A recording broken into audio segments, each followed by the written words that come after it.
کنفرانس بین المللی در پاریس با حضور رئیس جمهور برگزیده مقاومت، فراخوان به آمریکا، ملل متحد و اتحادیه اروپا.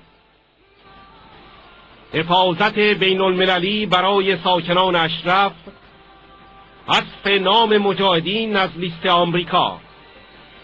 20 ژانویه 2012، 30 دی 1390. Merci beaucoup, Monsieur Mukasey, pour cette décisive et importante contribution. Et j'ai maintenant le grand plaisir de donner la parole à une très grande dame, une amie, une conscience de l'humanité, la Señora Ingrid Betancourt. Camp Liberty. Camp Liberty. Camp Liberté. Quel choix judicieux des mots. Un camp construit par l'armée américaine, avec toutes les facilités. Un camp pour la liberté. Quel mensonge. Quel art de la désinformation.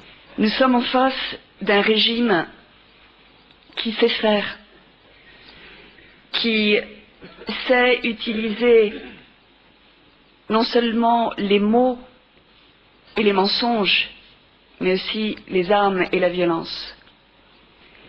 Et nous sommes, nous, ici, en face de ce régime, avec le verbe, avec les mots, parce que les mots sont l'arme des démocrates.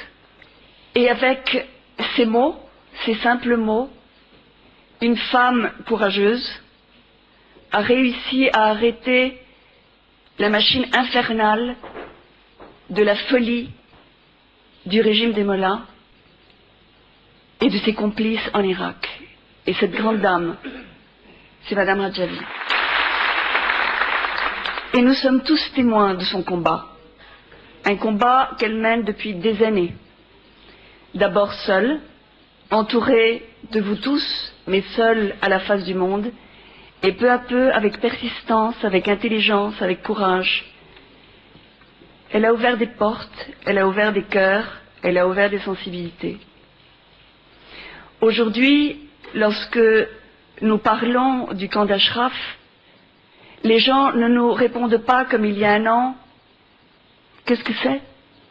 Aujourd'hui, les gens nous disent « Ah oui, le camp d'Ashraf ». Peu à peu, le monde s'éveille. Peu à peu, le monde commence à prendre conscience.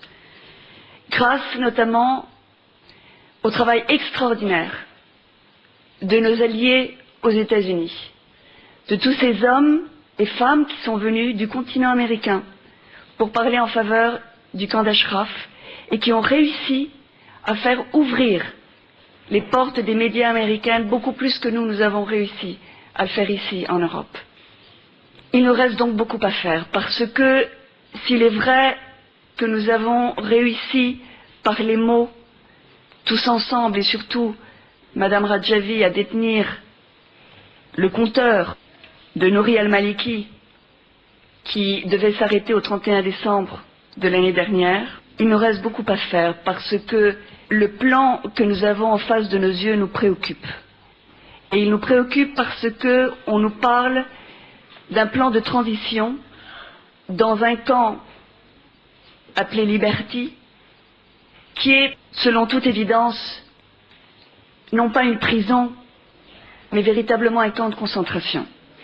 Et je voudrais faire la différence parce que, voyez-vous, j'ai beaucoup réfléchi à mes dépens. J'ai moi-même connu la vie dans un camp de concentration.